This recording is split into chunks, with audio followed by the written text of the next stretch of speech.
Okay, so in the last video we talked about just a real basic aspect of the stress response. There's a lot more to it, but I think, you know, in working with folks, I think understanding that part of the nervous system, or of the stress response, in terms of identifying the cues that our stress response is kicking up in, is really important. And so some of the common, I guess, cues or triggers that get the bicycle tire moving again.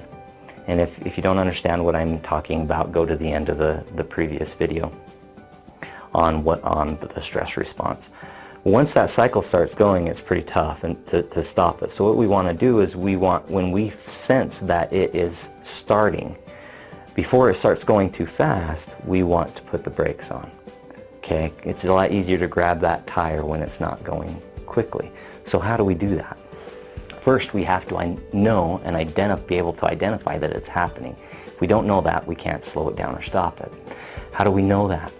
Well, remember how we had talked about if some folks, might get clammy, their breath gets erratic, their heartbeat, increases, and they can feel it. They might get flushed in their face. You might feel tension in your neck. A lot of folks hold tension. Some folks also feel upset to their stomach, but they're not actually sick. It's from anxiety or from stress. Those are all cues that is going. Another thing is circular thoughts. Your thoughts start they call it ruminating. You start thinking about the same thing over and over and over again, and you just can't let it go. All those things play into each other, and then that bicycle tire, it just gets going. And so here's how we turn those triggers into helpers.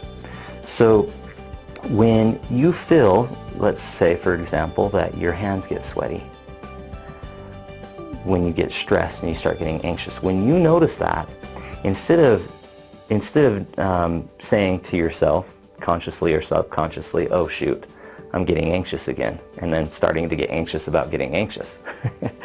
You can say, oh, the tire's moving, the cycle's starting, I need to stop it.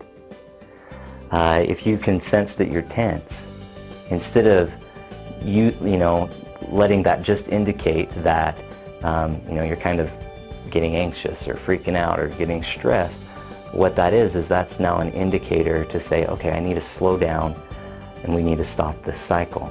And we're going to talk about how you do that in the next video, how to actually stop it or slow it down at least. But to be able to identify the cycle, you have to know what those cues are.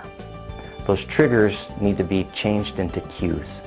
So your trigger, say sweaty palms, clenched fist, whatever it is, you got to figure out what that is for yourself. So your homework is, if you're going to apply this, is to turn off the video and pay attention to when you get anxious. When you start feeling anxious, pay attention to how you feel in your body. Pay attention to the emotions that you're feeling. Pay attention to how your thoughts change. I want you to just kind of step back a little bit and just kind of view your body, view what's going on. And that's kind of the first step to being able to say, okay, well, these are triggers. Now let's turn them into cues to slow things down. Again, this doesn't replace therapy, it doesn't replace counseling, but it can help folks who don't need to come to therapy, but who aren't quite ready to come to therapy or don't want to come to therapy, and they want to try to just gain some skills. And again, this is intended also for other therapists to be able to direct their clients to here in Rexburg and in this region, to be able to implement some complementary alternative medicine as well. So that's your homework, is to figure out what those triggers are. Okay, we're going to go to the next video, and we'll talk about how to use the breath a little bit as a brake to slow down that tire. Okay, we'll see you there.